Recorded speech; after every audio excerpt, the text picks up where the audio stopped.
Terry today, and I wonder if there is a way to deafen this ever so slightly. I think that I can. Let me just...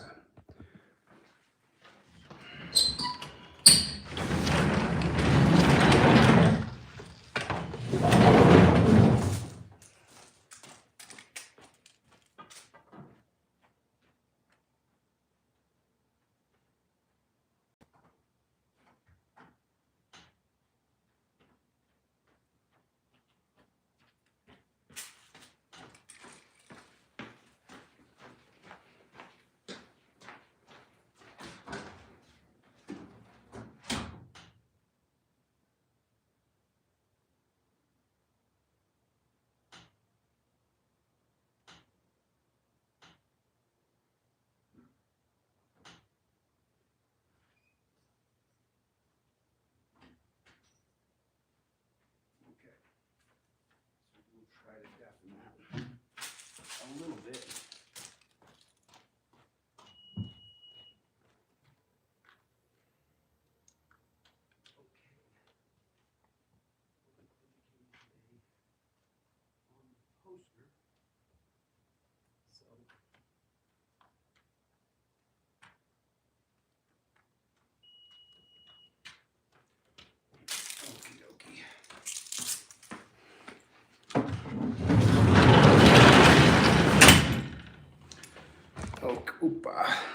Okay, so let's just get this right here. There. Okay, see if we can try to get this a little bit better for sound. There that is. Pop this right here. Okay. This key here. Now let's bombard this with light. Okay, there we go. Okay. So, how's everybody doing today? How's everybody doing? Lots of stuff to cover today. Lots of stuff to cover today. I'm going to go into some pretty great analysis and detail today of the Terry laws and the Terry rules. Good afternoon, good evening, good morning for some of you. Thank you guys for coming. I appreciate you guys coming by. You know, I was looking at some of your Facebook pages and some of your Instagram pages. People who have been kind enough to add me to their friends list. I'm grateful for that. I appreciate it. And on some of your pages that I saw, there was a couple people on there who put overturn Terry versus Ohio. And so the question then started to arise, and this was a big question. This was a large question that a lot of people accidentally killed by a law enforcement officer, Ramon. He accidentally killed that girl. Is that what you're telling me? He accidentally killed her? He accidentally killed her? Or he killed her because he could? Is that why he killed her? I think that's what it is. Yeah. So when a cop kills someone, it's not an accident. When a cop shoots another person, kills a human being in America, when a cop kills someone, that's not an accident, friend. That is not an accident. That's not an accident. He killed that 14-year-old girl when he mistaked her for someone else. Hey, David, for someone else who they said was a perpetrator, but yet there were no dead bodies on the floor. There was not an active shooter for that cop who murdered that 14-year-old girl. And then someone says he accidentally killed that 14-year-old girl. When the officer entered into the store, there were no dead bodies. There was not an actual armed robbery going on. There was no active shooter. And the cop went in there with his gun and he shot that 14-year-old girl. Hello, Justice. Good to see you. So when you start to talk about and say things like a cop accidentally shot somebody, we just have a difference of perspective. That's all, my friend. You and I have a difference of perspective. We see things a little bit different. I don't quite see things the same way that you do when you say that he accidentally murdered a 14-year-old girl. I don't quite see it that way. So how you guys doing? So when your friends and your family, when you say overturn Terry versus Ohio. So the first question you're going to get is why? That's the first thing. And I thought about this all day today, knowing that I was going to have this talk with you guys today. If you guys would please, just real quick, just type in right here where you guys are at, where you're from. Type in where you're watching from so I know where everybody is from. And hopefully this will show up in the chat later when I post this on the live. So just go ahead and type in right here where everybody's watching from so that I know, how many Americans we have in the room, how many Canadians, Austrians, Swiss, Swedish, where everybody is watching from. So then I start to, New Zealand's in the house, Buffalo, Maryland, San Antonio, Oregon. There's no video of the killing been released, and so we're waiting on that. Texas is in the house, Pennsylvania. So we do have a bunch of Americans in here, Garrison County, Florida. We're going to do a couple things tonight. We're going to go over the Terry v. Ohio, and I want you guys to be able to answer the reason why Terry is so destructive. I don't want anybody to be stuck on the question of the reason why Terry versus Ohio must go. My Telegram account is Terry versus Ohio must go. That's the Telegram account. If you would, T-Roy Justice, maybe will you type that in there? It's Terry versus VS Ohio must go. And that's the Telegram account. If everybody would please take a note of that. Terry versus New Jersey's in the house. Good to see you, New Jersey. And so we're going to talk in great detail tonight about Terry. And we're also gonna listen to some of the Supreme Court case tonight. I have it all queued up over here for us to listen to it. Good to see you, Jersey. Jersey's a total police state. It's Terry versus Ohio must go. That is the name of the Telegram account. Please, everybody, take a second right now, pop over to Telegram, go to Terry versus Ohio must go. It's also my name, Chille DeCastro, C-H-I-L-L-E. That is the name of my Telegram account where I'm going to keep everybody up to date on when we're going to go live and talk. And remember,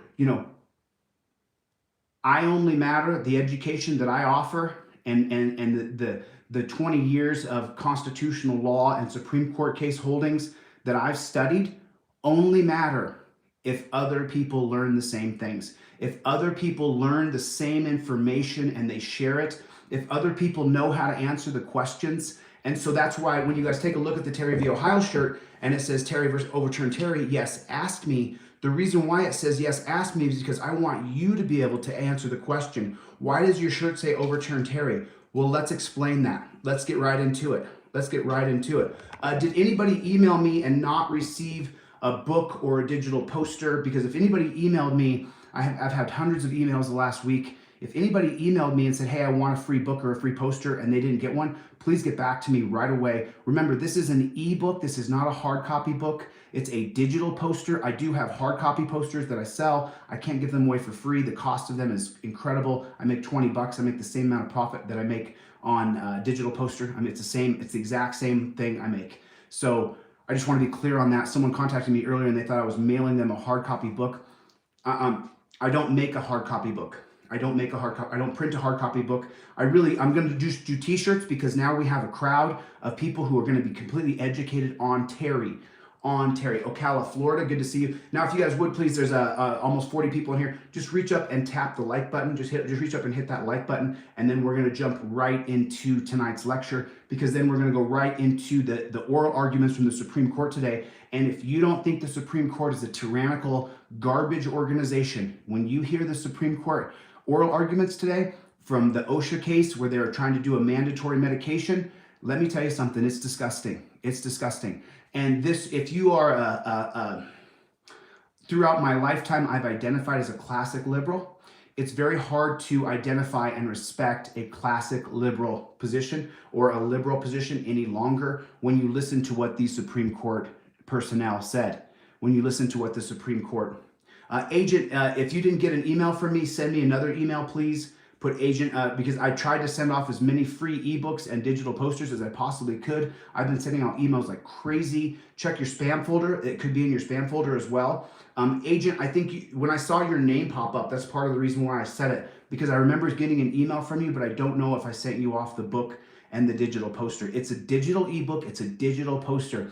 If you guys want to buy the hard copy of the poster, thanks a lot. I appreciate it. It means a lot to me. Yeah, it's an email. It's a digital poster. Okay, so now when someone asks you, they say, okay, so you put on your profile, Terry versus Ohio must go. The Telegram channel is Terry versus Ohio must go. Why did you say that? Why are you talking about some Supreme Court case from way back in 1968 that started in 1963? why are you saying that Terry versus Ohio must go? So the first thing you want to explain to people who ask you that, there's Terry versus Ohio right here. Oh, sorry about that. I guess there's no sticky on here. Here's Terry versus Ohio right here. There it is. So there's Terry versus Ohio. Now this is the prison. This is the prison line. You see the spike right here from Prohibition. You guys see it from Prohibition right there. Okay. And then so the spike from Prohibition quadruples the prison industry in just 13 years. And then as we go down the line here, the prison industry is not really going that fast. It's not really going that fast. And then as soon as Terry versus Ohio is passed right here, take a look at that mountain that is created of human lives living in a dungeon, of human lives that are in a dungeon today because of Terry versus Ohio. Now, so the first thing you want to say when someone asks you, when you have the shirt on that says, yes, ask me, you say, Terry versus Ohio creates the police state that we live in today. The reason why there's millions of people in prison today is specifically because of Terry versus Ohio.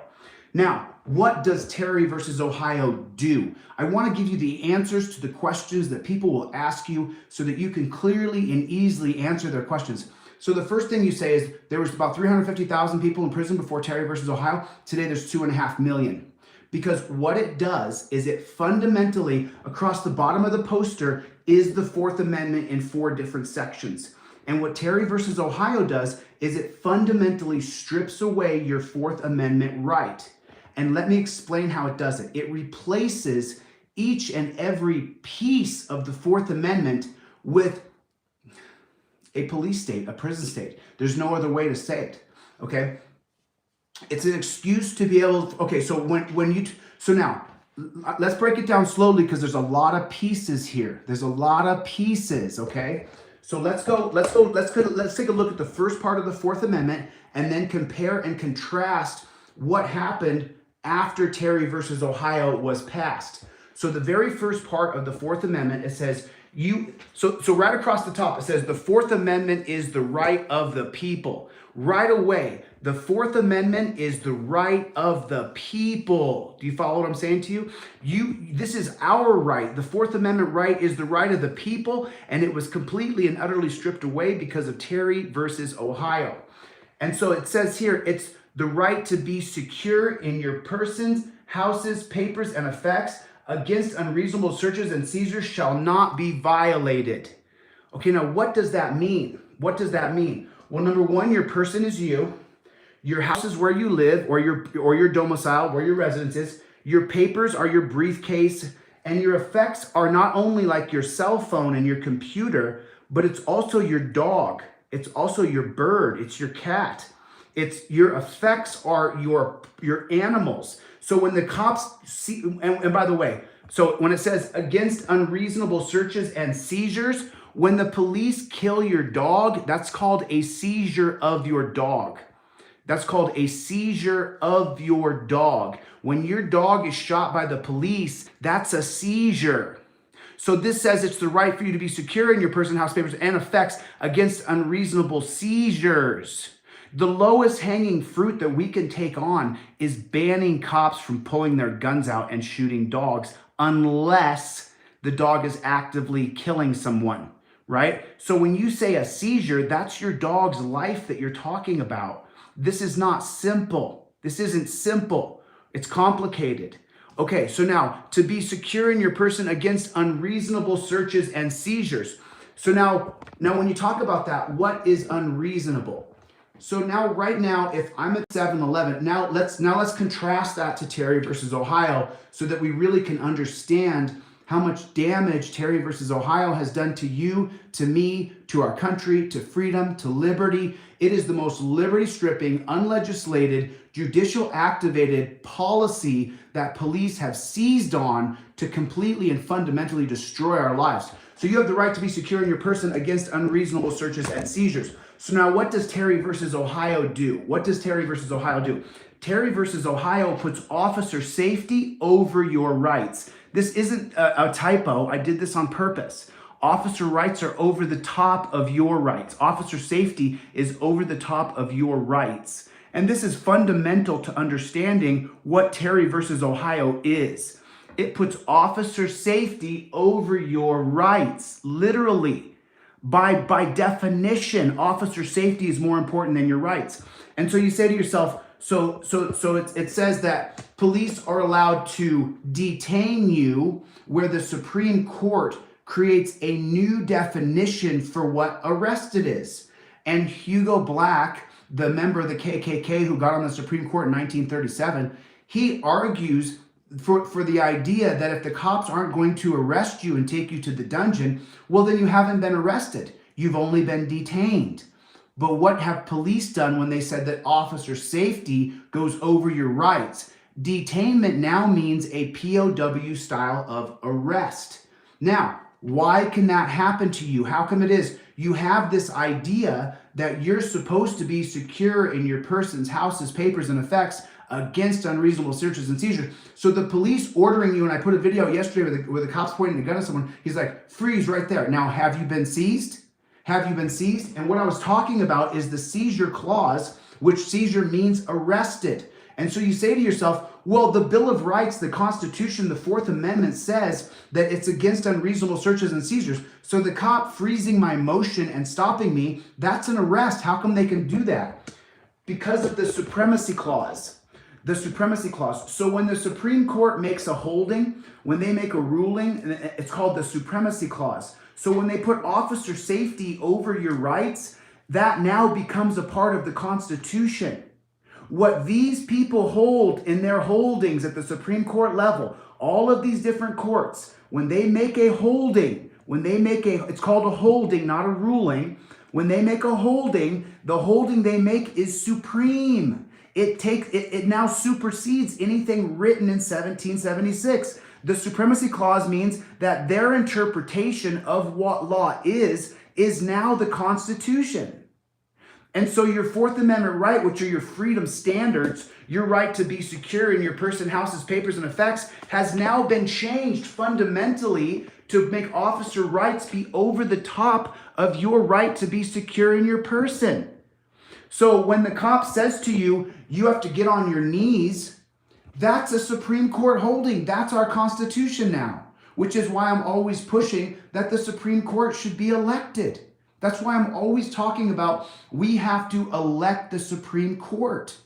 So now what exactly is in application? Now, so there's the first part, is that officer safety goes over the top of your rights. Now, it says over here that you have a right to be secure in your person against unreasonable searches and seizures, right? And so then they say, so what the Supreme Court does is they carve out this little caveat and they say, well, the police have a right to stop you and question you.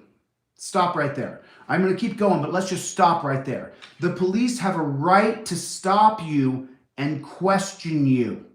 So if that was constitutional, which it's not, the Warren Court did all kinds of disgusting things. This is just one of them. Then you don't have a Fifth Amendment right not to answer questions. If the police have a right to stop you and question you, then your Fifth Amendment right to remain silent, the right to remain silent and not answer questions, has been washed away by Terry versus Ohio. And then when they say that officer safety is more important than your rights, and if they detain you, that is not arresting you, then what happens is, to get around your Fifth Amendment right, the police will put you in handcuffs, torture cuffs, and after a few minutes of you being in handcuffs and being tortured, pretty soon you'll go, hey, look, I'm just going to my mom's house. I'm just going over to my friend's house. Take me out of these torture cuffs. Because handcuffs are absolutely barbaric pain. If you haven't been in a set of handcuffs, then you don't understand why I built this poster. You don't understand why I'm standing here. You don't understand me. And you don't understand a lot of people who are part of this movement of overturning Terry versus Ohio. And so I want to just reiterate something that I've talked about over the last few days. When you have a platform, on your platform, you have a set of agendas. And attached to each agenda is an action plan to accomplish that agenda. That's what a platform is. A platform isn't I've got 400,000 followers on social media and I put out memes. A platform is when you have an agenda and then an action plan to accomplish that agenda.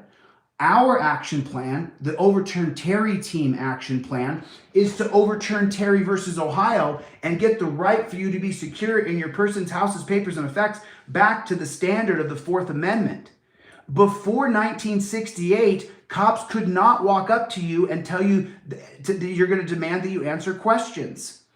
So what does Terry versus Ohio do? It puts officer safety over the top of your rights. It strips away your Fifth Amendment right to remain silent. It changes the meaning of the word seizure that means arrested and put detainment. Detainment means they can torture you, jump on your back, stick their knees into your neck, stick their knees into your back, and hurt you.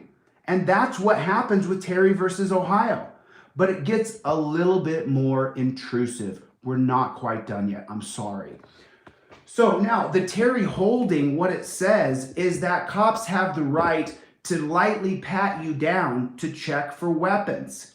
To lightly pat you down to check for weapons. So let me ask you a question. When the police Terry stop you and the officer's safety is more important than your rights, they have the right to detain you and then to put their hands on you, to touch you, to make sure that you don't have a weapon.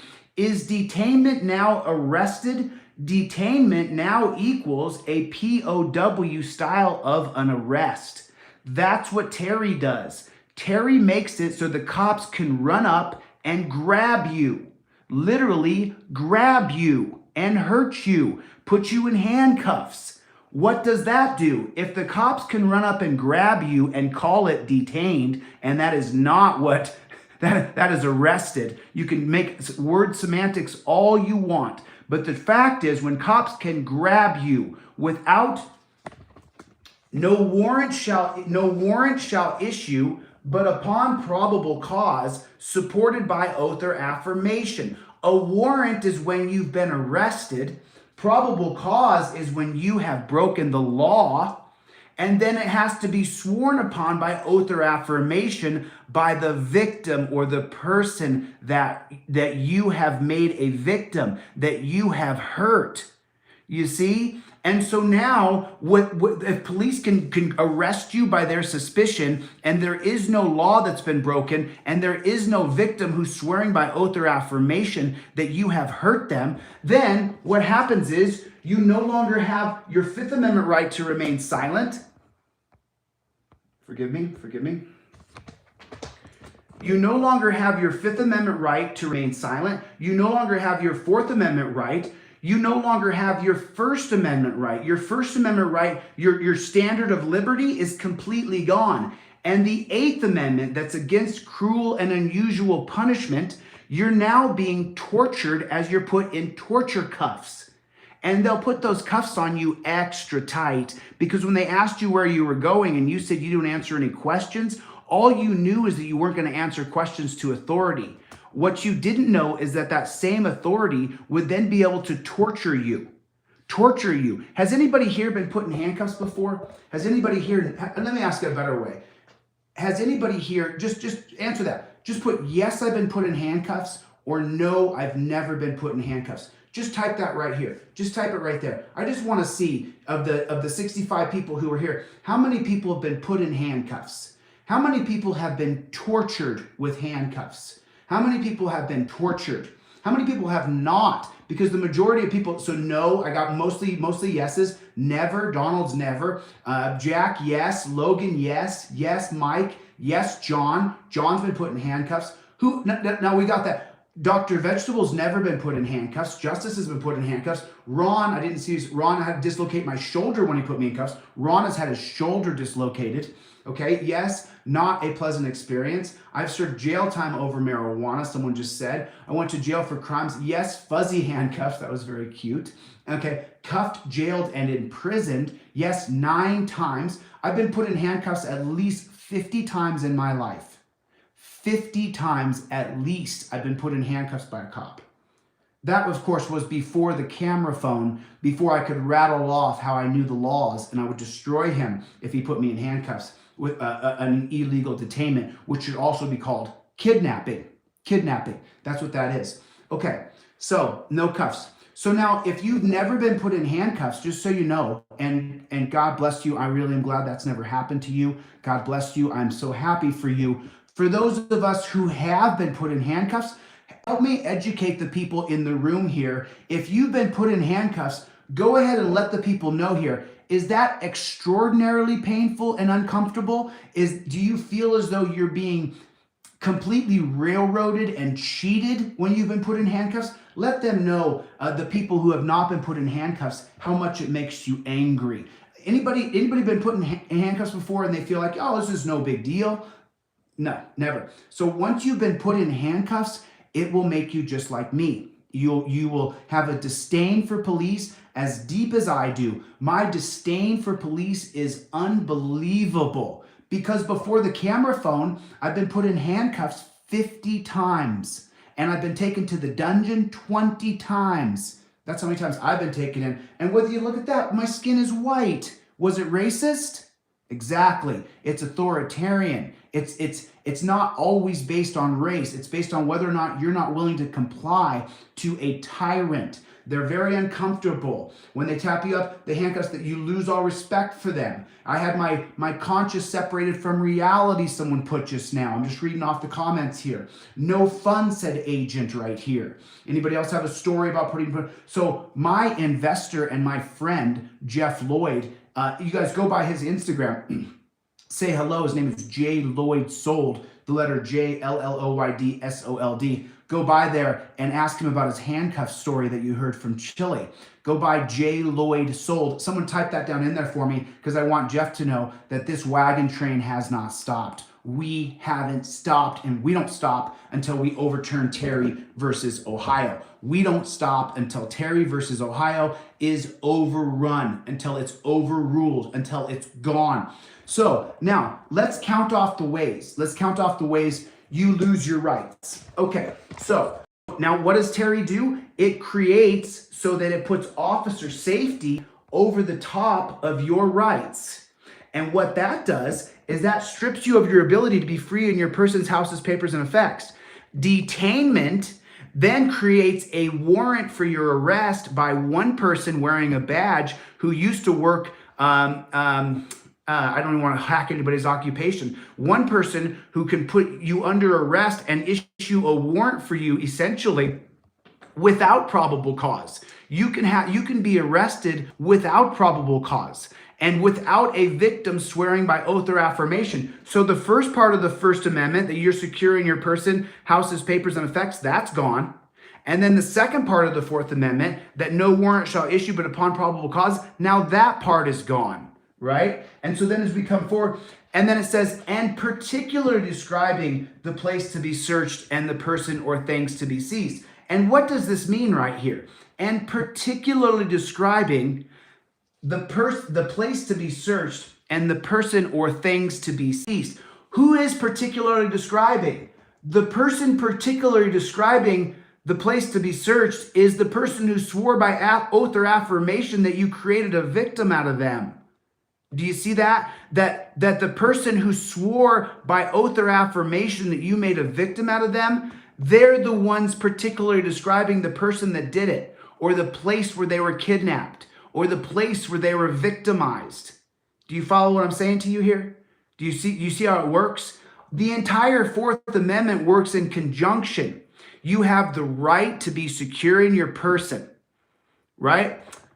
Unless no warrant shall issue unless you've broken the law and someone swears an oath against you. And the person swears an oath against you particularly describes the person and the place that they were to be searched or to be seized. So your Fourth Amendment right, because of Terry versus Ohio, is completely and utterly gone. It is gone. You do not have any freedom.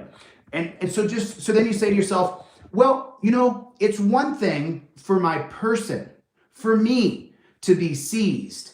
But then it says you have the right to be secure in your person's houses. So then how does Terry versus Ohio affect your houses? Remember, I often talk about on this channel how Breonna Taylor was killed in her house because of Terry versus Ohio. How come that is? Why is that? Okay, we're gonna get into that. But why is it? You guys, do me a favor. Reach up and tap your like button. See your like button up here? Is your like button down there, or is your like button down there? You guys, do me a favor. Reach up and tap your like button. We got 70 people in the room. Reach up and just tap your like button real quick. Hit your like button for me, and that means a lot to me because it will send out the message to other people that you're watching the channel and you like what you're seeing. I would really appreciate that. It would just take 2 seconds of your time to hit your like button. It's a little thumbs up button. You guys want to see something? Can't blame that on Terry versus Ohio. I guess you can't see it like that. Oh, I'll show it to you another time. Anyway, so now when I said that Breonna Taylor was killed in her own home because of Terry versus Ohio, to explain this to you and how this works, we first have to understand the origins of Terry versus Ohio. How was Terry versus Ohio passed? And then how would Breonna Taylor be no-knock raided and then killed? And then you say that Terry versus Ohio killed Breonna Taylor. Let's talk about that. So now for the jurisprudence of Terry versus Ohio here. So the jurisprudence of Terry versus Ohio, the way you can pass a case is there has to be a previous case that has jurisprudence that the Supreme Court tyrannist, these people up here, that they can make a holding. In this particular case, it was the Earl Warren Court, where they can say, okay, we're going to pass Terry versus Ohio, and this case is going to be based on the jurisprudence of Kerr versus California. Kerr versus California says that cops can just knock on your door, announce that they're there, and then come running in your house. Kerr versus California does. But the jurisprudence of Kerr versus California is Brinegar versus the United States. And this is where the Brinegars are in their car, and when they get to their house, the cops just go into their house. They use common law and say that the cops can just go into your house because if a man of reasonable caution has reasonably trustworthy information that you could be doing criminal acts, well, then the cops can just enter your house. But the jurisprudence of Brinegar versus the United States is the 1925 holding of Carroll versus the United States. And so you say to yourself, well, why is Carroll versus the United States so important? Again, this is going to be based on a mandate, on the prohibition mandate out of Oklahoma. And the Carroll case is going to create the exigent circumstances clause, where if the police believe there's going to be a loss of life, if the police believe that they're in hot pursuit of you, or if the police believe that they have to seize evidence against you, well, then your Bill of Rights can be circumvented because the situation is exigent.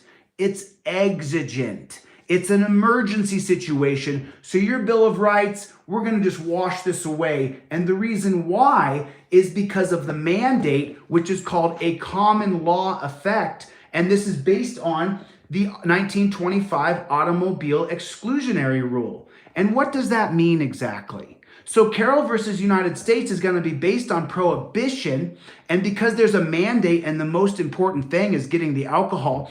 And so what's really important to understand is this happens in 1925, but what happens in 1924 is this man right here, a guy named J. Edgar Hoover, when he creates this new thing called the FBI is poisoning bottles of alcohol and barrels of alcohol. So now going across America on the front page of all the papers by William Randolph Hearst is the idea that a bottle of alcohol could be poisonous.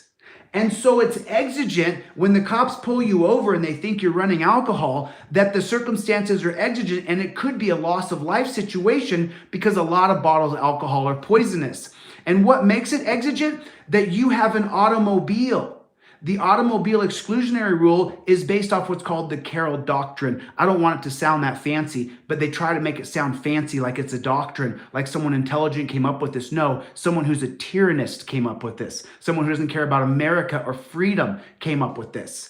And so the reason why they can skip your rights is because there could be a loss of life. And if you drive away in your car, then you could have poisonous alcohol in there and someone could die, and they need to seize that evidence. They need to seize that evidence, okay? Okay, do you follow what I'm saying to you? Do you follow what I'm saying to you? So now, when the exigent circumstances clause is created or established with the Carroll Doctrine, it's based on a mandate. When you hear the word mandate, It should make you cringe as though you just bit down on a piece of metal and your tooth just chipped. Oh God, what happened? When you hear the word mandate, go all the way back to the Roman Empire. Go all the way back to the French Revolution. Go all the way back to the Christian Crusades, go to the Spanish Inquisition, to the Aztecs coming over, to the Spanish conquistadors. Every time there is a mandate put on human beings, it is the worst outcome ever for the human beings. And so you have to understand something very important here, because now we're going to tie together how Breonna Taylor was killed by Terry versus Ohio. Here it is. So the 1925 case of Carroll is going to create the exigent circumstances clause. The jurisprudence of Carroll is then going to extend from Carroll versus the United States to Brinegar versus the United States to Kerr versus California to Terry versus Ohio. Now, remember the exigent circumstances clause. Remember this. Remember this. If there could be a loss of life, then your rights can be skipped. Your rights can be overran if there's going to be a loss of life. Or if they need to seize evidence off of you. Or if the cops are in hot pursuit of you. These are the 3 steps of the exigent circumstances clause. So what happens? So Terry versus Ohio puts officer safety over your rights. Now, this has a bunch of cases that spur that jurisprudence is created from officer safety being more important than your rights. But none more important back here than Wilson versus Arkansas. Wilson versus Arkansas is an extension of Brinegar versus the United States, where cops can just come into your house, of Kerr versus California. And the officer safety being more important than your rights is now invoked in Wilson versus Arkansas. And the question in the Wilson case is, are cops allowed to no-knock raid your home? And so the Supreme Court personnel, they say that yes, they say that no, cops cannot no-knock raid your home. The literal holding is a nothing burger. It says that cops cannot no-knock raid your home unless it's in the name of officer safety. I swear to God. Wilson versus Arkansas, which is in the ebook, it says that cops cannot no-knock raid your home unless it's in the name of officer safety. So you're sitting on your couch at home, the cops consider you a threat as you're in your home, so now they can no-knock raid your home in the name of officer safety. And how come they can no-knock raid your home? Because there could be a loss of life. There could be a loss of life.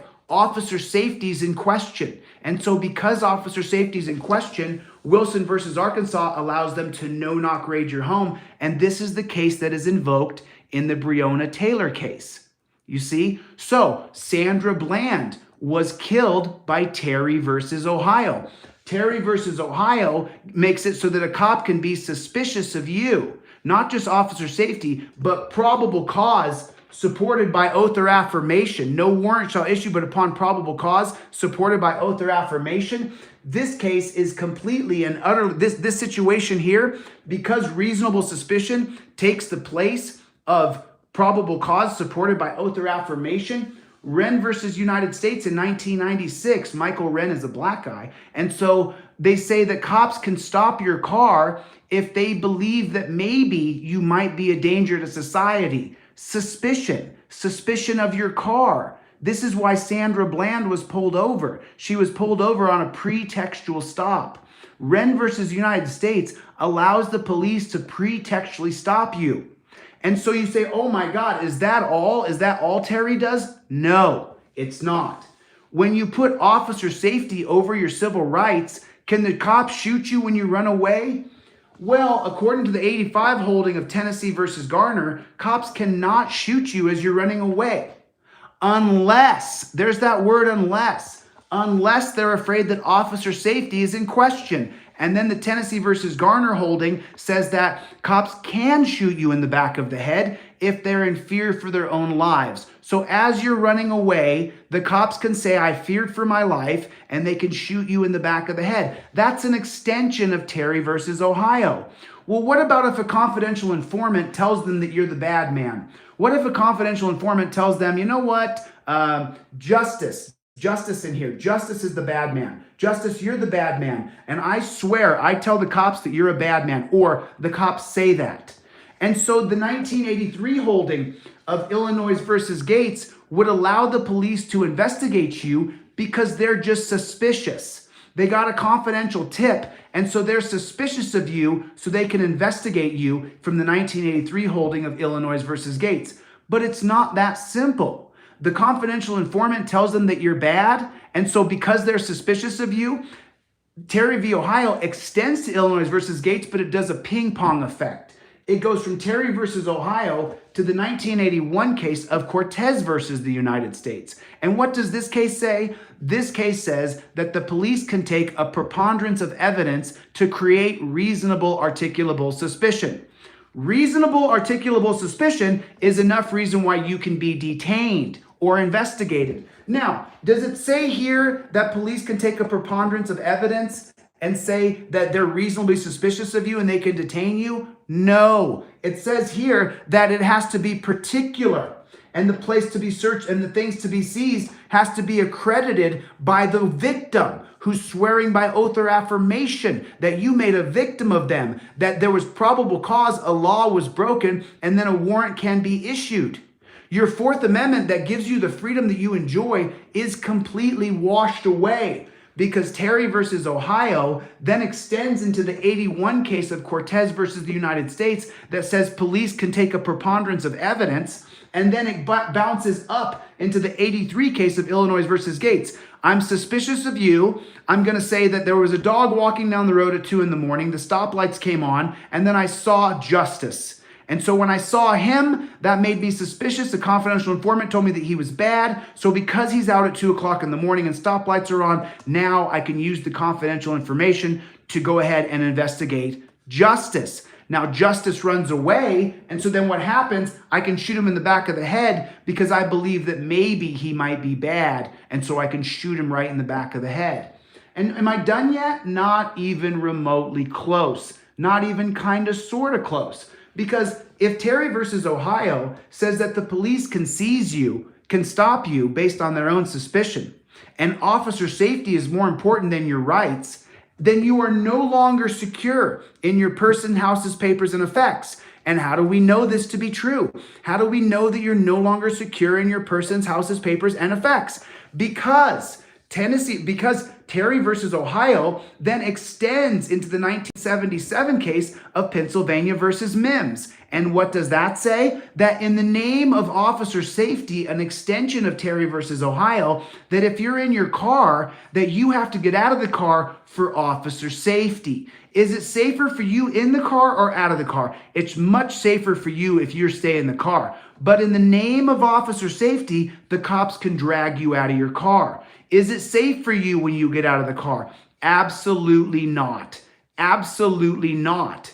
But Terry v. Ohio says that reasonable suspicion, the cop being suspicious that maybe you might have a gun. Oh my goodness, so what does this mean exactly? If the cop is suspicious that you might have a gun and his safety is more important than your rights, well then your Second Amendment right has been stripped away. Your Second Amendment right is now completely and utterly gone. You're not allowed to have a gun because the cop could be suspicious that his life is in danger. And so if you have a gun, that means that you're an active threat to law enforcement. Your right to self-protection is completely stripped away. So now your First Amendment right to liberty, to speech, to assemble, to petition, to religion, to press. And what do I mean by press?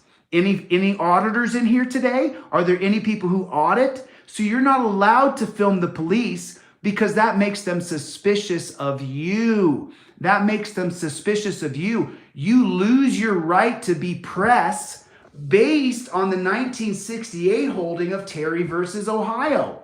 You don't have a right to film cops because they're going to say that they're afraid for their life as you film them. They're afraid for their life as you film them. So now how many amendments has Terry stripped away? Well, you don't have the right to film police. You don't have a right to be the press. You don't have a right to carry a gun because officer safety is paramount over you having a gun. You don't have a Fourth Amendment right to be secure in your person or your house.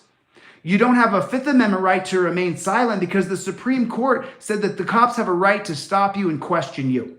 You don't have a Sixth Amendment right to face your accuser because the cop is the one saying that he swears he's suspicious of you, not a victim supported by oath or affirmation. The person who's supporting you being arrested without a warrant and without you breaking the law is the cop who's swearing to goodness that he's suspicious of you. He's the one swearing an oath that he is suspicious of you.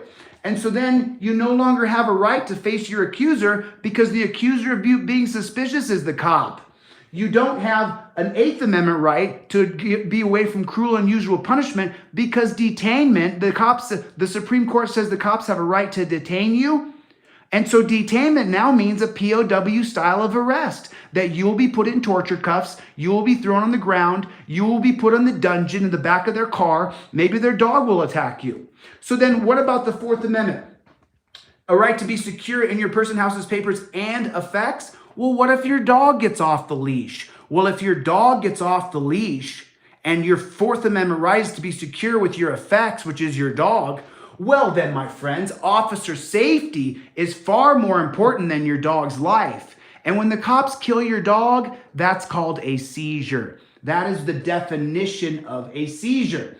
So then you say to yourself, well, is that it? Nope, that's not it. I'm so sorry. We got a little bit more to go. So then in the 2009 case of Arizona versus Johnson, that the holding is going to be written by Ruth Bader Ginsburg. And oh, by the way, it's almost a unanimous decision. It says in a path-making case called Terry versus Ohio, she writes, we've already determined that when you get pulled over, you've been seized.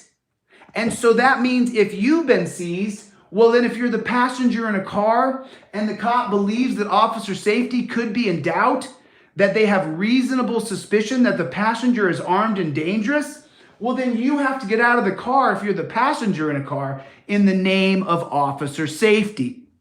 So what that means is that if you decide to take a ride with me and we drive down the street and I don't use my blinker, and then I take a turn and go down here and I take a left or a right, and then we get pulled over and the cop looks at you and he goes, you know what? I'm suspicious of Chili's friend.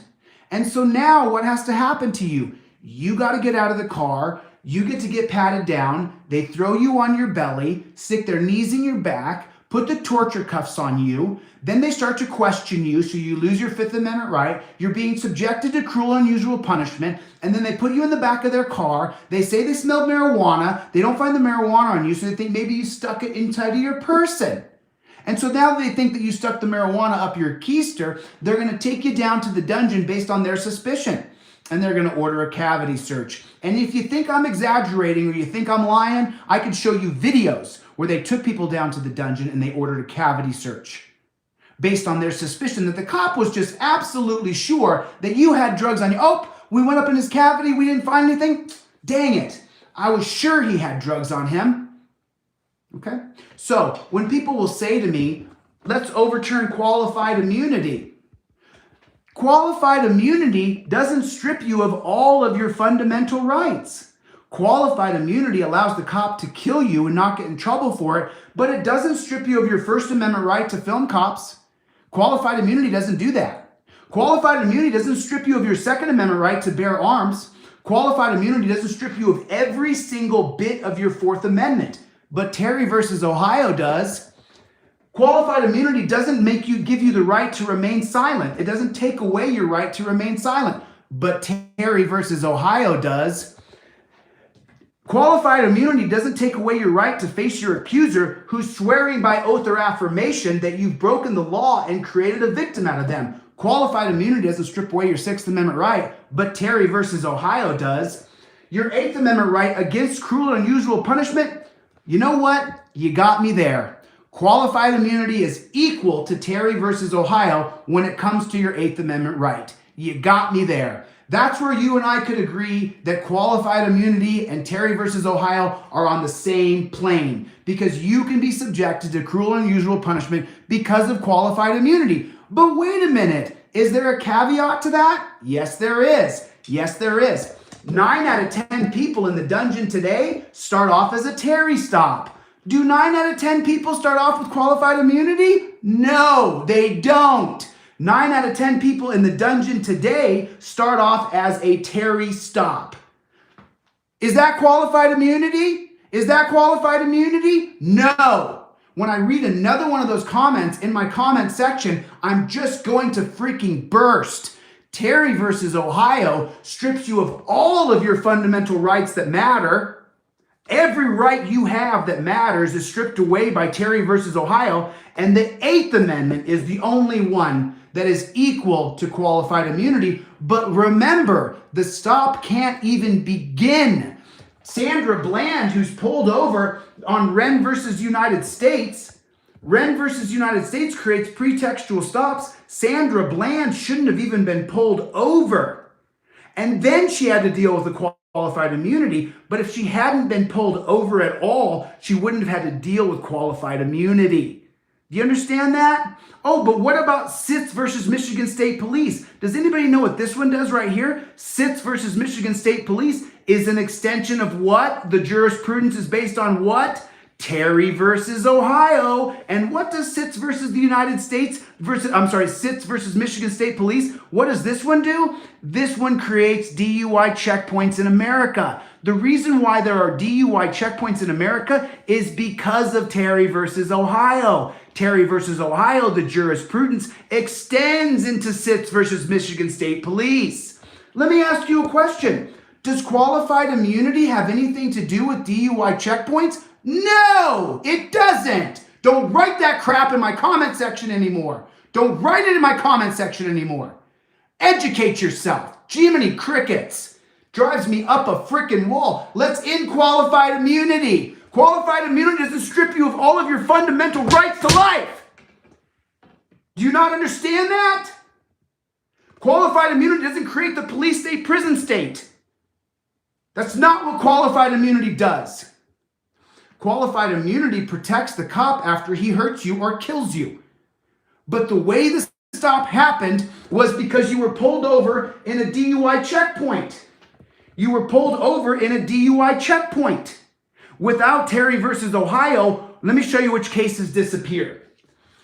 South Dakota versus Opperman. This is an extension of what? Terry versus Ohio. What does South Dakota versus Opperman do? This allows the police to impound your car and then warrantlessly search your car based on the idea that there could be something in your car that's dangerous. So when they impound your car, to inventory it for you, to make sure that none of your things will be missing and that maybe the officers could be hurt because you have a bomb in the car, then, you know what? So South Dakota versus Opperman, without Terry versus Ohio, it goes away. South Dakota versus Opperman cannot live without Terry versus Ohio. Illinois versus Gates, where they can take confidential information and just investigate you, this goes away. So what do you mean this goes away? You mean cops can't take a piece of confidential information and investigate you? Sure they can. You bet they can. But they first have to use the Spinelli-Aguilar test from 1969. The Spinelli-Aguilar test says that cops have to voir dire both the confidential information and the informant himself. Because what if the informant's a painter and you're a painter? Or what if you're a gamer and he's a gamer and you guys have a competition going on? And so you could no longer just take a preponderance of evidence and use Cortez versus the United States plus Terry versus Ohio to then go investigate someone and kick down their door. And so then what happens is this one goes away. Holy smokes. And then what about Cortez versus the United States? This is a border case where they arrest Cortez and they say that, you know what, there was footprints in the sand and we thought maybe he was transporting illegal immigrants. And so we took the total situation, all the little pieces of situation, and then we searched his car. The Supreme Court said that you don't just have to have reasonable suspicion like Terry, you can just take the little pieces of all the case and say that, oh yeah, we'll investigate them based on the pieces of information. Well, if you overturn Terry, then Cortez versus the United States goes away. It just straight disappears. And then what happens? Tennessee versus Garner. Cops cannot shoot you in the back of the head unless it's for officer safety. Well, if you take away Terry versus Ohio, you can no longer shoot someone in the back of the head based on officer safety. the first part of the holding that says cops cannot shoot you in the back of the head would be the only part of the holding left, because officer safety wouldn't be paramount over your rights.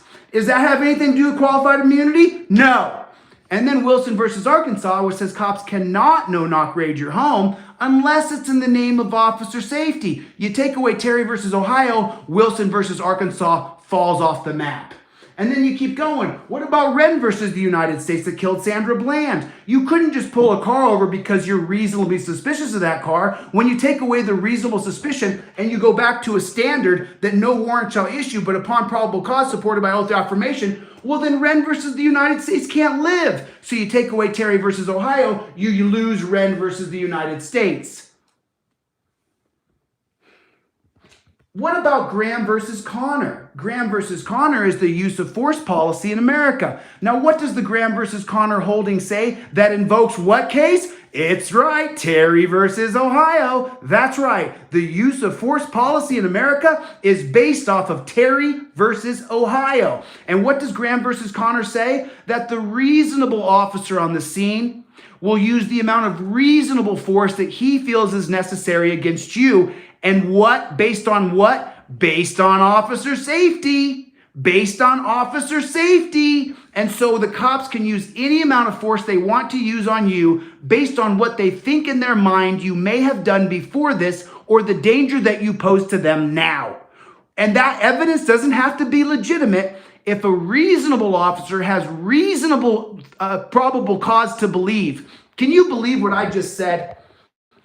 If the reasonable officer has reasonable probable cause to believe, that's the wording. If the reasonable officer has reasonable probable cause to believe. What is probable cause? Probable cause is when you have broken the law. No warrant shall issue but upon probable cause. That's what probable cause actually is. There is no such thing as probable cause to believe. I'm sorry.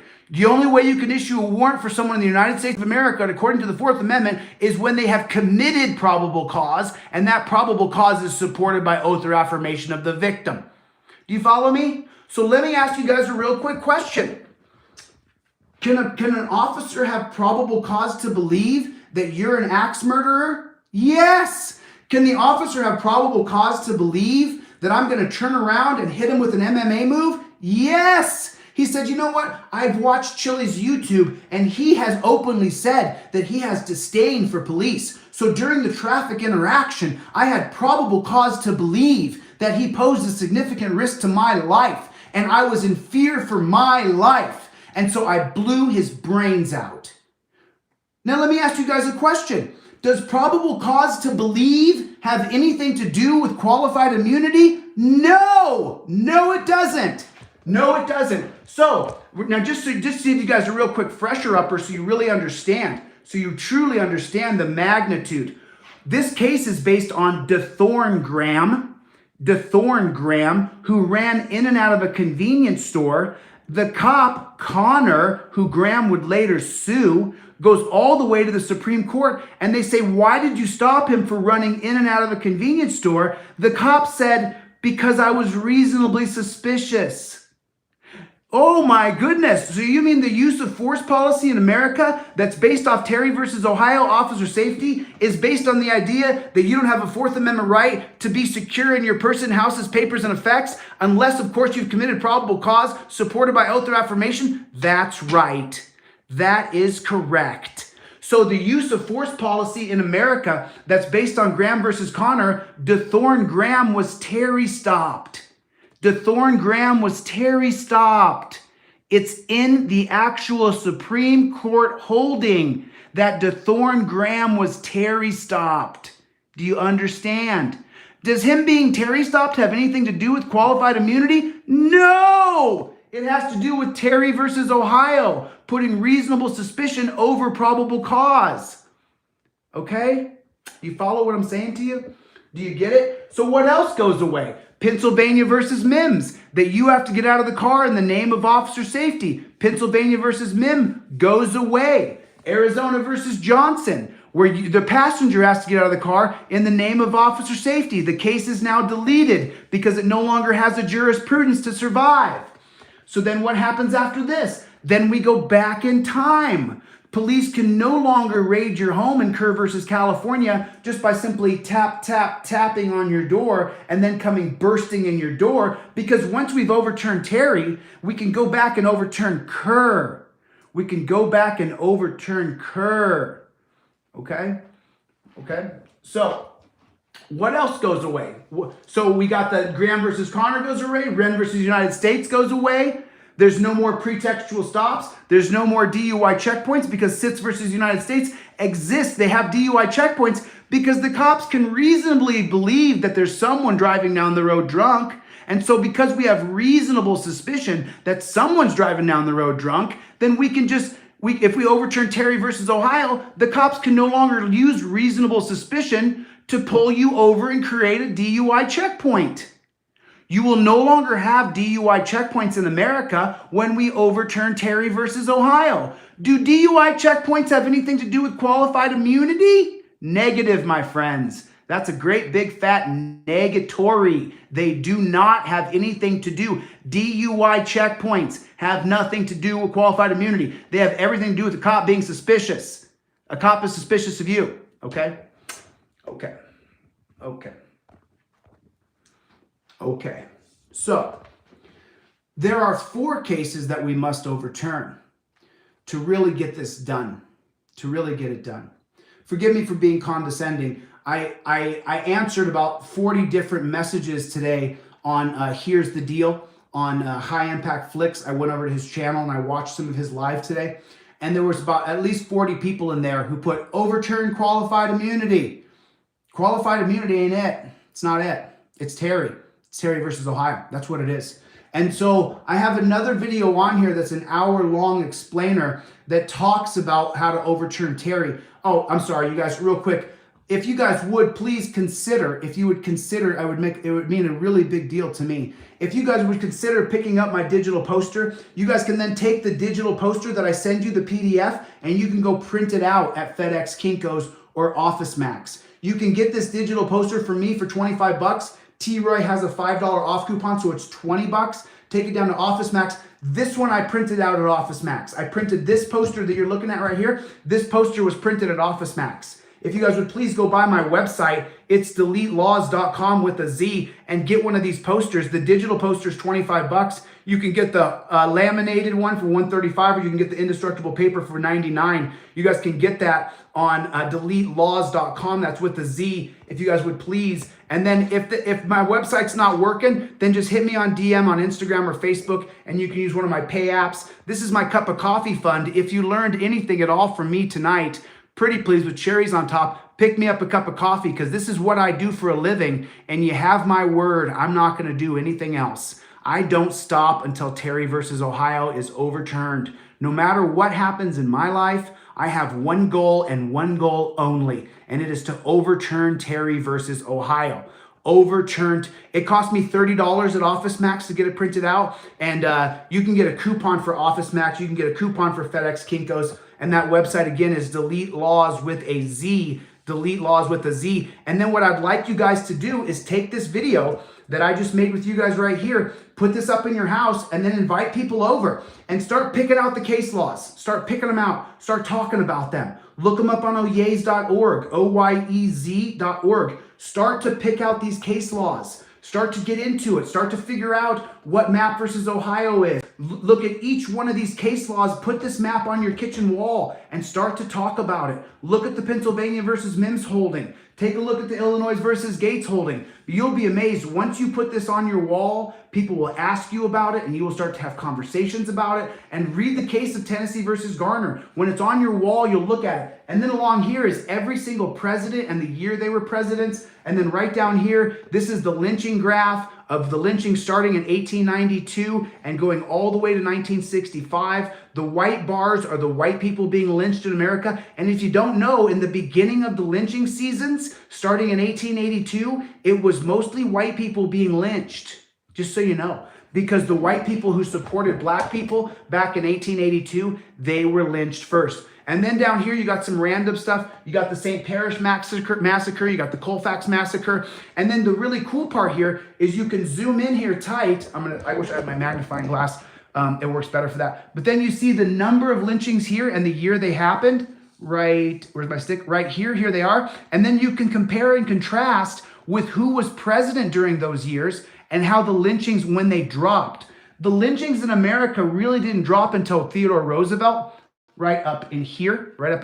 Theodore Roosevelt was president when the lynchings really dropped in America. But this is a fun study, to be honest with you, because it's really, really crazy. It's really crazy when you compare the lynchings with who was president at the time during those lynchings. And then you'll start to understand what a Republican and a Democrat mean as far as being someone in office. And then there's little fun facts on here like World War II, 1939 to 1945, World War I, and then you can compare and contrast what happened. It's called conceptual analysis. And so what I'm trying to do is educate people enough so that enough people know the information as well as I do, so that when you guys do have, I'm going to have another batch of shirts this week. Listen, I've got to sell stuff. I have to sell stuff. If you want to be mad at me about that, then go ahead. But I've got to sell stuff. That's what I have to do to make a living, to keep doing this. Remember, what's our goal? Overturn Terry versus Ohio.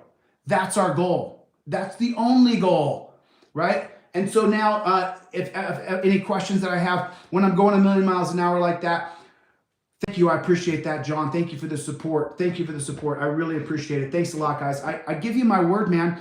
You know, I've been doing this now for, I built the wall a year ago. Thank you, Justice. I appreciate that. Justice is a good friend. He's a supporter of mine. When BLM called me a racist, Justice came in and supported me in a big way. And I was really down. I was crying.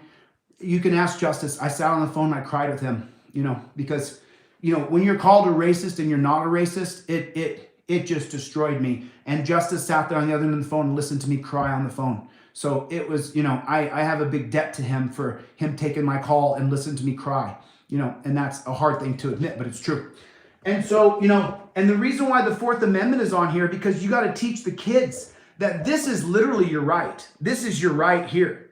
And the Fourth Amendment is the right of the people. You got to teach the kids. And then along here, I did not put a key on any of these people. And I think on the next poster, I'm gonna put their names and the date and the years that they lived. Because this is Woodrow Wilson, this is J.D. Rockefeller, this is Andrew Carnegie, this is Harry Anslinger, this is Lamont DuPont II, William Randolph Hearst, Andrew Mellon, and then down the line, all the authoritarians, the for-profit prison industry, and you can really start to keep track of stuff. This was supposed to be a thin blue line here, this black bar right here, but then you have the 3 police commissions, the 31 Wickersham Commission, you got the 72 Knapp Commission, and you got the 94 Mullen Commission. If you guys have not yet read the 94 Mullen, I have not got enough requests for it yet. I really want more requests. I want more people to ask me to send them the Mullen. I have an hour and 20-minute video, an hour-minute video. I can't remember how long it is, but I have them on here. I have an hour-long video discussing the Mullen Commission in great detail. And then over here at the end of this, I threw this on at the end. I added the attorney generals who really ruined America. These gentlemen here, John Ashcroft, you guys know this piece of garbage. You know Barr's a piece of garbage. Let me take a look. Gonzalez. So this is Gonzalez, the Gonzalez case. And so then over here, I'm going to teach you guys something about the graphic here. You see these 3 cases that are surrounding Scalia. United States versus Lopez is where they tried to use the Commerce Clause to regulate guns, and Scalia said you can't use the Commerce Clause. United States versus Morrison, they tried to use to create the Violence Against Women Act. Scalia said you can't use the Commerce Clause to create an act for violence against women. And then in the 2005 case, which is Gonzalez right here versus Reich, and this is where Gonzalez actually sued Reich to be able to grow homegrown marijuana. This is where Scalia says, oh no, we're not using the Commerce Clause for Gonzalez versus Reich. We're using the Necessary and Proper Clause. So he wrote a dissenting opinion, and then Gonzalez versus Reich was struck down, and so homegrown marijuana is still banned to this day. And I call it the Great Scalia blunder. And as a matter of fact, Justice Sandra Day O'Connor said that Scalia had broken himself, and he had broken his own textualist ideology by voting to use the necessary and proper clause to make sure marijuana would be legal. Believe it or not, it was a 6-3 holding, and 3 conservatives voted to decriminalize marijuana in the Gonzalez versus Reich case. And so that's where that is. Now, if you guys would like, I do have the Supreme Court case from today pulled up. Maybe we'll go over that tomorrow because we're hitting 70 minutes. We're hitting 70 minutes here right now. And so thanks a lot for your support. I really appreciate it. I hope you guys pick up my poster. I hope you pick up my ebook. Remember, it's a digital poster and a digital book that you can then take and print out the digital poster. You can then take and print out the digital book. I did have someone call me and say, hey, I thought I was getting a book, and it's a digital poster. There's been a Supreme Court holding. Has there ever been a Supreme Court holding overturning things? Yeah, all the time there's Supreme Court holdings, and that's called judicial review, and that's based on the 1803 case of Marbury versus Madison. Marbury versus Madison is both a silver lining and a thorn in our side. It is both a silver lining and a thorn in our side. So Marbury versus Madison is what allows judicial review, and at the same time, just in case you guys didn't know, right here, you know, I can grab my magnifying glass if you'd like. Can you guys see that or not? So this is when John Adams was president, and he was leaving the presidency, and Thomas Jefferson was coming into the presidency, and John Adams appointed a bunch of Federalist judges to the court. Let me zoom in a little closer here so you guys can see it. So this is where John Adams was president and Thomas Jefferson was coming in. And so he appointed a bunch of Federalist judges. And then when Thomas Jefferson got in, of course, James Madison is going to be his Secretary of State. And so Thomas Jefferson, when he gets in, he finds out that John Adams, in a midnight push, has appointed a bunch of Federalist judges to the Supreme Court.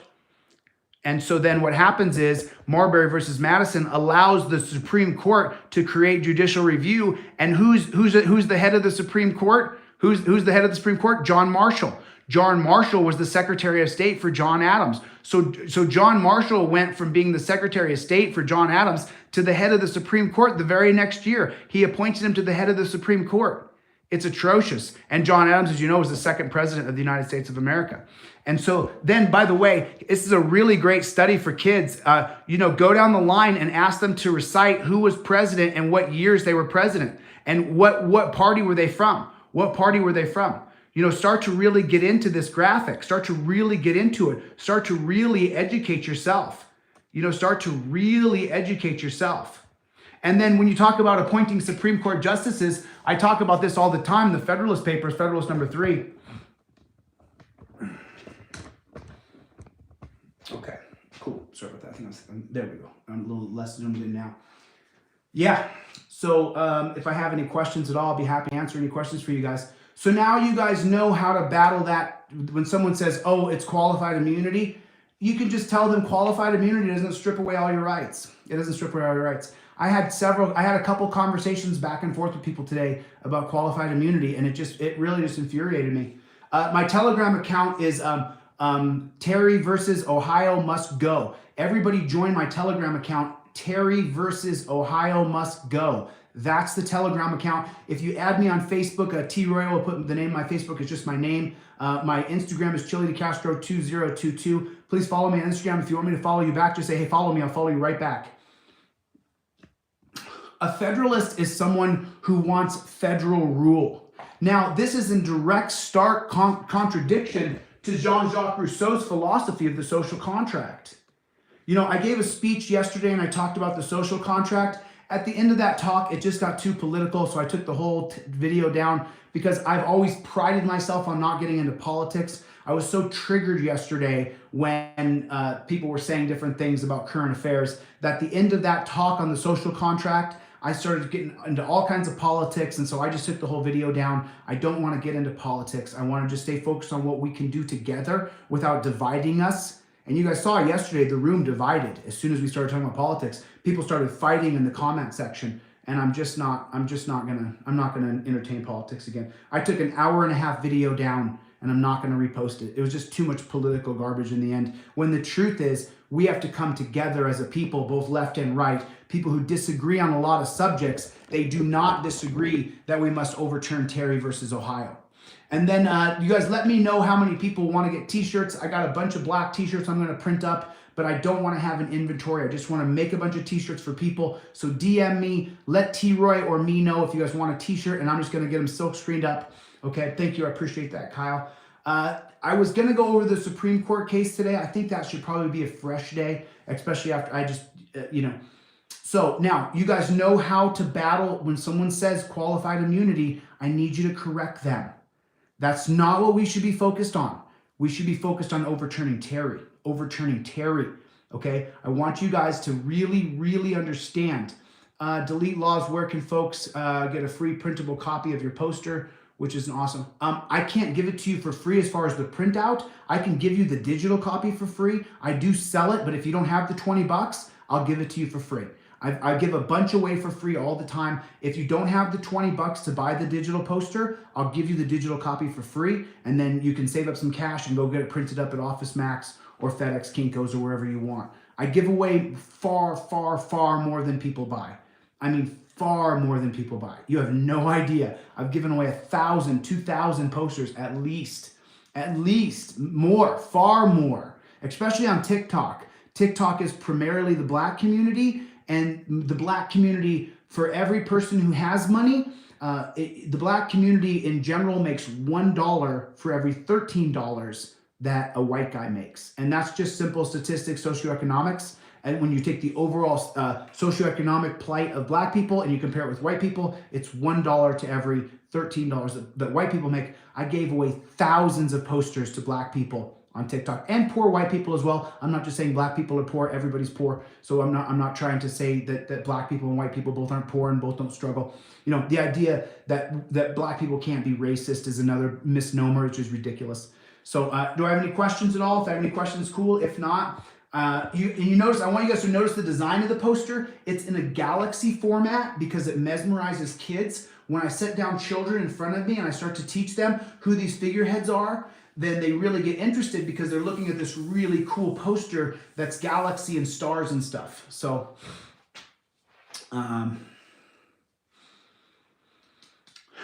listen, yeah, cool. I don't know how to answer that, but I can tell you this. I want to keep it intellectual. I don't want to go to a civil war. I don't want that. I want to keep it as intellectual as we can. I want to keep it on the talking scale. I don't want the guns to come out. And it sounds like from the Supreme Court case that I listened to today. Go ahead, Kyle. T-Roy, will you post my name, ChilleDeCastro? You can find me on Facebook. You can find me on Instagram, ChilleDeCastro 2022. The Supreme Court, I listened to the Supreme Court case today. I actually have it queued up right here. I've got it queued up right there. I got the laptop and the stereo set up, ready to listen to the Supreme Court case today. I've got it right there. So, I mean, we could literally plug it in and listen to it right now, but I've already been going for 80 minutes and my brain starts to hurt about 90. Yeah, Mike, I agree. Mike, we can talk about that. Mike's one of my best friends. Mike, and we don't even know each other, and he sends me so much information. It's incredible. Mike, you send me so much information. I can't even read it all and have a life. So, and then you notice on the poster, it says right here, overturn Terry. Oh yeah. Oh my God. Sonia Mayor today. If you had any respect for liberal Supreme Court justices and you listen to the oral arguments today, which are on YouTube, you don't have any more respect for liberal Supreme Court justices. You don't have any other. There's no way you could respect a liberal Supreme Court justice after you listen to Stephen Breyer and Sonia Mayor and especially Elena Kagan. Elena Kagan, I really truly hope you trip over your shoelaces and you never can speak again. I hope Elena Kagan, such an evil woman. She's an evil person. Elena Kagan is disgusting. You should have listened to her. Just a disgusting human being. You should have heard her. And then you do the really odd. Anybody listen to the oral arguments today of the Supreme Court of the OSHA case today? Did anybody listen to the Supreme Court holding? Did you listen to it? I've got it queued up. If anybody wants it, I'll send you guys the link. I don't know what the 1033 program is. I'm sorry. I'm not sure what it is. But if you listen to the oral arguments today, the lawyer giving the argue, what he is constantly pushing isn't that number one, the Israeli study shows that your antibodies are better than a global medication. Number two, what he's pushing is that it's going to hurt the economy, that we're not going to have any money, that we're not going to have any money, that it's going to bankrupt the American economy. Yeah, we don't stop until we overturn Terry. We don't stop. I have 2 small t-shirts in stock now. I won't have another batch of these t-shirts for another week maybe, but I'll have another batch of t-shirts in a week that say overturn Terry. Hey Corey, thanks for learning, dude. Thanks for learning. And if you don't have the money for a poster, I'll send you a free poster. Then you can have a digital copy of it at least, and you can yeah, the people accept a police state. We're the most spoiled people ever. You know, we have this idea of liberty and freedom, and then Terry versus Ohio strips away every single amendment that you have. Every amendment you have. You have no more right to freedom. You have no more right to liberty. You have no more right to anything. It's an absolute travesty. It's a travesty. 35 bucks. 35 bucks for a regular size shirt, and then it's like 42 for a double XL or a triple XL. And I make $20 on anything I sell. Whether that be the $135 poster, the $99 poster, or the digital poster, I make 20 bucks. That's what I make. That's my profit on anything I sell. And if I make 20 bucks on a $35 t-shirt, that's amazing. That's amazing. Because sometimes I got to ship them to different places that it costs a little bit more to ship. So just so you know, that's what my profit is. I just want to be as transparent as I can, you know. So, and this says here, I wanted if flexible legislation would be the best, but think about the powers that only care for a silly fight. Oh my God, Sonia Mayor today, just a disgusting example of what a tyrant actually is. If you guys listen to Sonia Mayor, Elena Kagan, or Stephen Breyer today, just disgusting. Just, I don't want to become unlikable with how much it makes me want to puke right here on camera, but it was just disgusting. Disgusting, you know? Hey, Mike, let's do it, bud. Let's do it. I'll be in touch with you on email. You and I will talk about filing that. She's just crazy. And so was Elena Kagan. And by the way, so was Stephen Breyer. Do you hear him? He says it's DeleteLawZ.com, DeleteLawZ with a Z. T-Roy can post the link. DeleteLawZ with a Z. It's right here. Here's the link right there. Oh, you're talking about the oral arguments, or are you talking about this right here? Elena Kagan is a Supreme Court justice, my friend. Elena Kagan is a Supreme Court justice.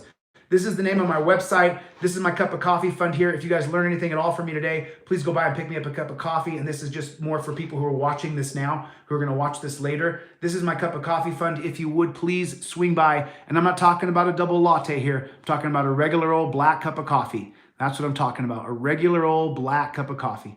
That's what I'm talking about. I think we Constitution story, I think we can, there you go, buddy. There you go. I've seen enough of his comments. I just sent him packing. Later, brother.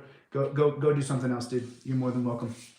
Yep, we're done. I'm done seeing your little icons and stuff. I'm all done with it, bro. So you won't be able to comment on my page anymore, dude. Sorry, man. That's, you know, I don't really address trolls anymore. I've been watching back my videos, and I got to stay focused on the people who are here to learn and what I can offer as far as an education goes. And so when people start to troll, I'm just going to try to ignore them from now on, because I'm seeing more and more when I watch the videos back, which I have never had time to do before, and I still don't. But I'm just going to keep going. So cool. And you notice on the poster, by the way, guys, it says right here, overturn Terry versus Ohio. It says overturn Terry versus Ohio, because this should be our focus. You and I collectively should only be focused. Okay, on this. This is what we should be focused on. Overturning Terry versus Ohio. Because this is universal. All races, all people, tall, short, yellow, pink, blue, red. If you're an American, then you want to overturn Terry versus Ohio. This is what we should all be focused on. We should only be focused on this. Okay, this is what you and I should only be focused on. Okay. Oh, by the way, Josh from Accountability for All, when I got hit with a super bot last week, right? Josh, who is as busy as I am, he sat on the phone with me for over 30 minutes. Josh did, from Accountability for All. Thank you, Josh, if you ever see this. I don't think he ever will, because he's as busy as I am. But thanks, Josh, for helping me. And for everybody, follow Accountability for All. Follow Disorderly Product News. Here's the Deal. ASD Docs is one of the best investigative journalists on all of YouTube. Lackluster, an amazing investigative journalist who exposes the truth constantly.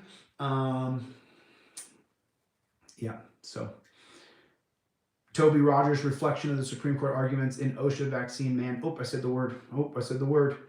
Oh, by the way, you guys know what I did? You know what I did yesterday? I tried to take the Robert Malone and Joe Rogan interview, and I tried to put it on my channel. I changed the name of it. I changed the video on it. And this took me like 3 hours of work yesterday. I tried to post the Robert Malone video under spaghetti sauce, the truth about spaghetti sauce. And I changed the video out. I put in a spaghetti sauce video. I guess they don't want you to see the Robert Malone and Joe Rogan interview. If you guys have not seen Dr. Robert Malone and the Joe Rogan interview, you really are missing out. You guys need to listen to that interview. I tried to post it under a fake name with a spaghetti sauce video with a spaghetti sauce title, and YouTube said, nope, can't do it. This belongs to BAM Group Media or whatever it was. Cool. Do I have any questions? Are there any questions? Are there any questions? Do I have any questions? I tried, dude. I tried twice. 3 hours of work. I put 3 hours of work into trying to post that video. Yeah, I mean, those guys are just the best. I mean, and it's funny because, you know, I'm a bull in a china shop. I have a real mission to overturn Terry versus Ohio.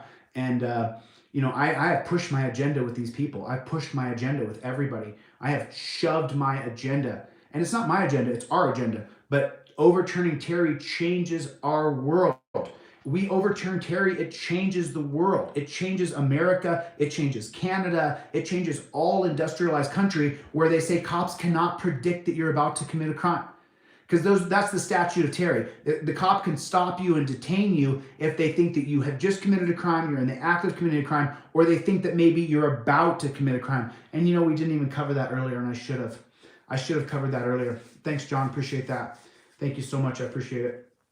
Yeah, another part of Terry is that cops can stop you if they think that maybe you're about to commit a crime. And the easiest one of that is assault. Yeah, listen, set it up, watcher. I don't know all these people. I don't know anybody, dude. I just came out of the dark in June because after Breonna was no-knock raided, I was like, I got no-knock raided. I need to start to tell people what I know. I didn't realize that it would go like this, that this many people would pay attention. So that's why I created a business now, a business of selling posters and ebooks so that I can never stop. Never stop. Never. Never. Never stop. Never. Never. Never. Never. You understand that? We can never stop. You get that, right? Under any circumstances, we can never stop until Terry is overturned. You know that, right? You guys understand that, don't you? That's the most important thing. You get it, right? Okay, my OCD is starting to kick in, so I'm like a broken record. Oh, whoop.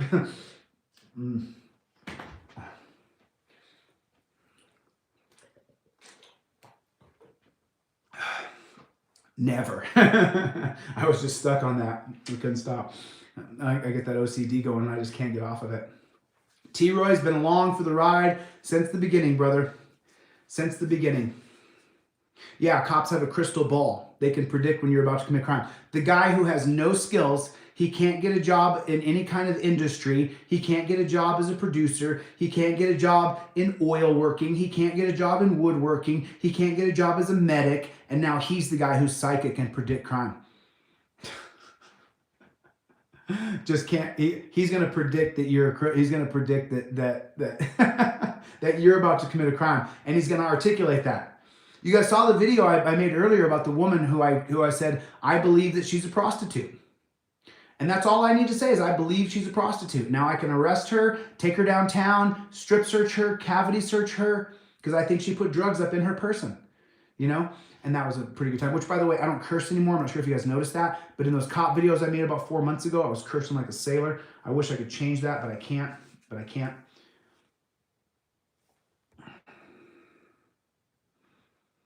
I mean,